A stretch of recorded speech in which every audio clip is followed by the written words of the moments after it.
in exchange for American security guarantees. This came 3 years after Nixon ended the dollar's convertibility to gold in 1971.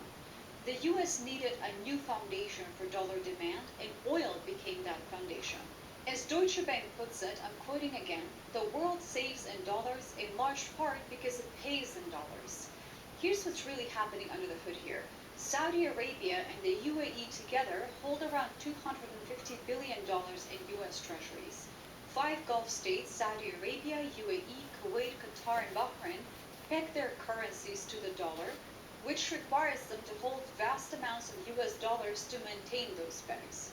When oil is priced in dollars globally, it creates sustained demand for the currency. That demand allows the US government to borrow more cheaply than its peers because there's a structural bid for dollar-denominated assets. The petrodollar helps keep US interest rates lower than they would otherwise be.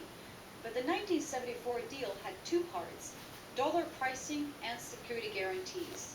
The US promised to protect Gulf infrastructure, station troops in the region, provide advanced weapons, and ensure free navigation through the Strait of Hormuz.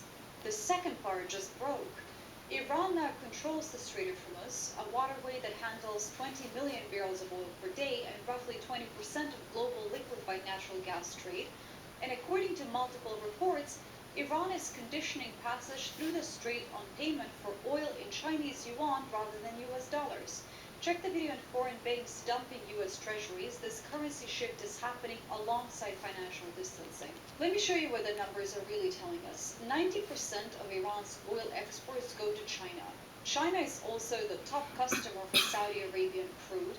China absorbs 37% of all crude oil passing through the Strait of Hormuz, while the US accounts for just 2.5%, so the largest buyer and the country controlling the choke point are both incentivized to trade in yuan, and the US, which promised to keep the strait open and secure, has demonstrably failed to do so. Trump himself acknowledged this as well. He said, I'm quoting, "We don't use the strait, we don't need it, Europe needs it, Korea, Japan, China, a lot of other people." Translation in normal words, America isn't protecting the Strait of Hormuz anymore for American interests.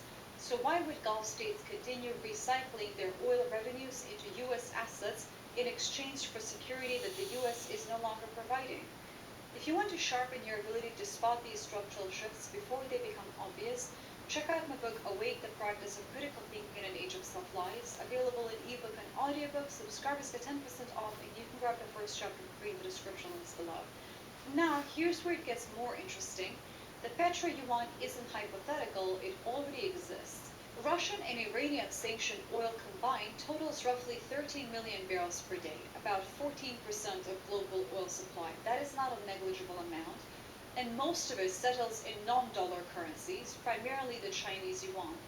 In 2023, Chinese energy giant CNPC conducted its first oil transaction in digital yuan through the Shanghai Oil and Natural Gas Exchange. Oil trade between China, Iran, and Russia is already mostly settled in yuan via KIPS, China's alternative to SWIFT.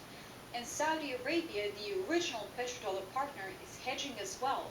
Saudi Arabia joined the mBridge project, a central bank digital currency initiative led by China that directly challenges dollar-based payment infrastructure. China has invested over $70 billion in Persian Gulf infrastructure projects.